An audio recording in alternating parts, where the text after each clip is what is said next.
এমন কোনো মেয়ে দেখেছো যে মেকআপ করতেই জানে না, মেকআপের নাম বললে সেগুলো বুঝতেই পারবে না, ওগুলো খায় না, মাথায় দেয়?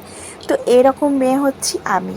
আমি না সত্যি মেকআপ করতে পারি না, কিন্তু যারা প্রফেশনাল মেকআপ আর্টিস্ট তাদের মেকআপ দেখতে আমার ভীষণ ভালো লাগে, তাদের আর্ট দেখে আমি সত্যিই মুগ্ধ হই। কিন্তু আমার বর জানে আমি কি পছন্দ করি, তাই না আমার জন্য ঘর সাজানোর একটি জিনিস টেবিল ল্যাম্প অর্ডার করেছিল। তো সেটা আজকে চলে এসছে, আর আমি ভাবলাম যে যখন চলে এসছে চলো আমি যেটার জন্য ওয়েট করছিলাম সাজাবো বলে সেটা করেই ফেলি।